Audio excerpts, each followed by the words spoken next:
Hi, and welcome to Applied Behavior Analysis for students who are deafblind. My name is Genevieve Francoeur-Anderson, and I am Dr. Sylvia Correa-Torres's doctoral student. And I don't know how much Sylvia told you about me, but I have been working with individuals who have sensory disabilities for about 20 years. I started focusing on additional disabilities very early on. So students with vision loss and hearing loss, vision loss and intellectual disabilities, vision loss and autism. And for quite a while, I focused on identifying students who have vision loss and learning disabilities. So I am now working in behavior, and I'm getting a board certified behavior analysis certification, BCBA, which I've heard that you are all interested in bringing to your university. So I think that's fantastic. And so I'm glad that you joined me today for this presentation. So I'll talk a little bit about what is deafblindness, because it's not as intuitive as you think. I'll talk about the typical behaviors of individuals who are deafblind, what they might exhibit, the importance of collaborative assessment, the importance of determining the function of the behavior, and conducting a functional behavior assessment. So what is deafblindness? There are many definitions of deafblindness, both within the United States and worldwide. So the definition that most people focus on, especially in the U.S., is the definition that came out of IDEA, and that is the legislation that gives students with identified disabilities free and appropriate education. And that law says that deafblindness is a condition in which there is a combination of visual and hearing loss that causes a severe communication and other developmental and learning needs. So it's actually very broad, and allows the service provider to identify deafblindness as it may impact the student's education. So individuals who are deafblind are extremely unique. Sometimes when we think of deafblindness, people often, Helen Keller comes to mind. And in reality, there are so many different types, degrees of vision and hearing loss. And then when you combine the two, there's a huge spectrum of deafblindness, right? And so it isn't necessarily Helen Keller.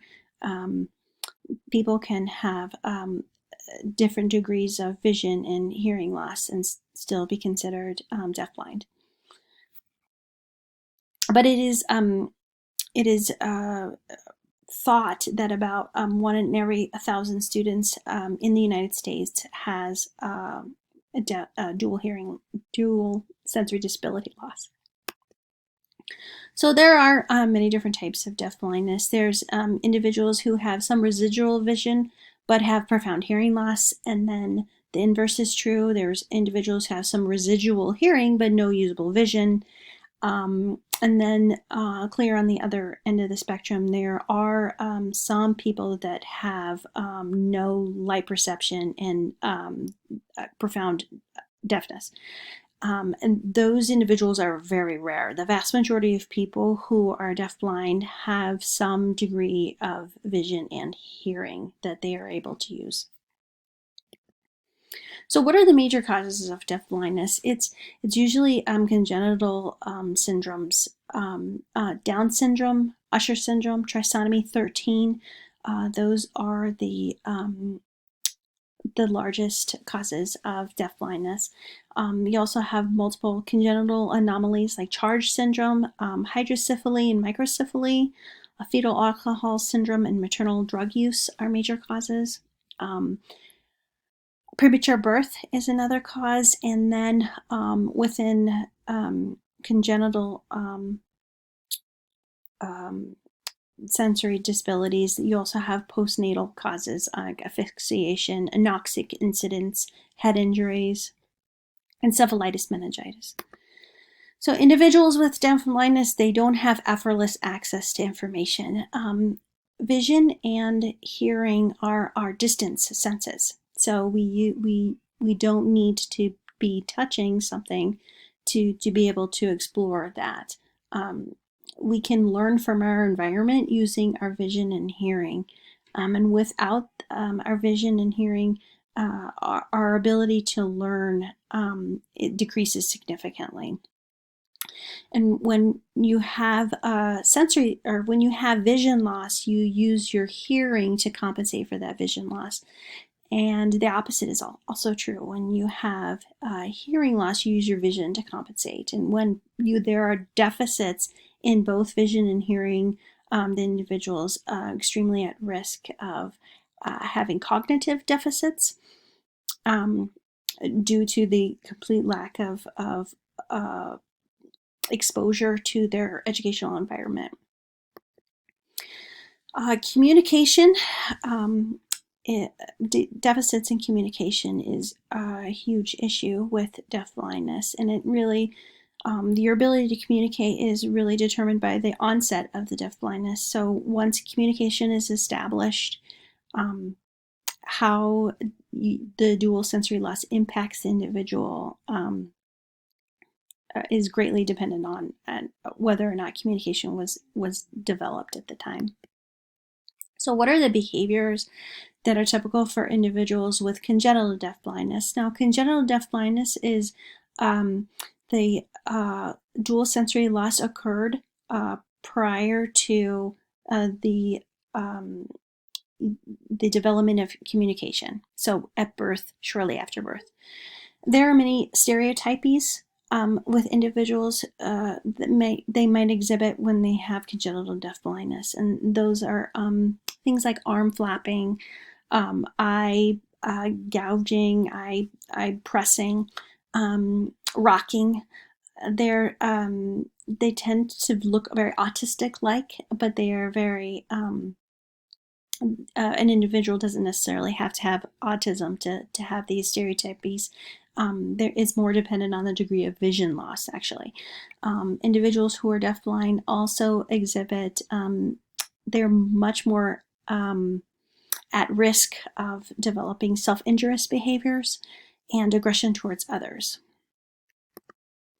And individuals with adventitious deafblindness are, or deafblindness that occurred later in life, or progressive deafblindness, they're much more likely to exhibit non-compliance, depression, anger, be withdrawn. These are behaviors that that individuals with deafblindness who adventitious deafblindness. So it's very important to collaborate with the behavior analyst when you're working with an individual who has dual sensory loss. But in turn, it's very important for the behavior analyst to collaborate with the individual who specializes in sensory loss. It's very important to understand the ways in which the hearing and vision loss impact the individual's behavior. And it's not enough for the behavior analyst to understand behavior. They also have to understand the individual's sensory loss. So collaboration between these two groups of sensory specialists and behavior specialists is very, very important. We need to know how the sensory disabilities impact in behavior, and we also need to know how we can use applied behavior analysis to address the challenging behaviors. So challenging behavior in deafblindness has been approached in different ways. As a field, we're kind of behind the curve with using applied behavior analysis. It was thought for quite a while that we needed to look at how sensory disabilities impact behavior. And so we were really looking at communication and increasing communication for the student. I'm looking at the stress of sensory loss, the stress that might cause a individual to exhibit challenging behavior. And we were looking at the possibility that specific causes of deaf blindness were more likely to cause challenging behavior. But we were really not looking at the function of each individual behavior. We were more looking at it from a larger lens. And so in the research in sensory disabilities, we really looked at the communication and how communication might impact behavior. We were looking at stress, specifically what levels of stress were more likely to cause challenging behavior. And we were looking at how charge syndrome and Usher syndrome, individuals with these two conditions are much more likely to exhibit challenging behavior. And so we were thinking possibly a psychiatric cause for an increase in challenging behaviors with these individuals.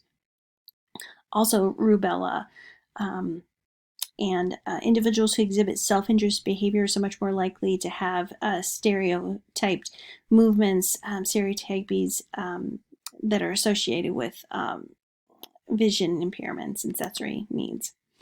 So challenging behavior and deaf blindness, the more recent approach, and again, applied behavior analysis has been around for decades, the 70s, but it really hasn't been the past 3-4 years that we've really been, as a field, looking at how we need to address an individual's behavior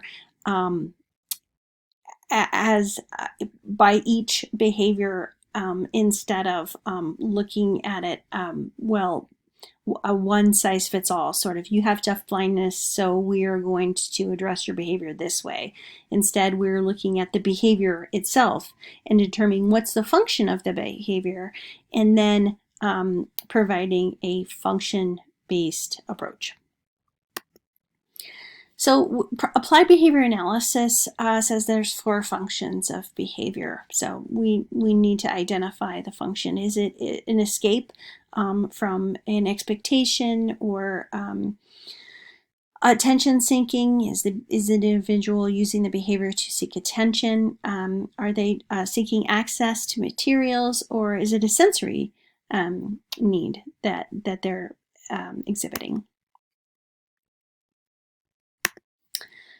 So functional behavior assessment is used in applied behavior analysis, and that assessment pinpoints the function. So instead of using a one-size-fits-all approach of, you have deaf blindness, so we're gonna increase your communication, we look at the individual behavior and we ask ourselves, what does this behavior, what purpose does this behavior serve to the individual?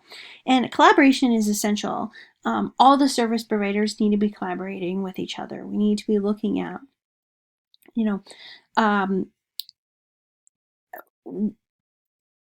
how does a sensory disability impact behavior? Because individuals who have sensory loss, they are genuinely much more at risk for exhibiting challenging behavior, whether it's because of their deficits in communication or because the stress they're under trying to accommodate for a sensory disability,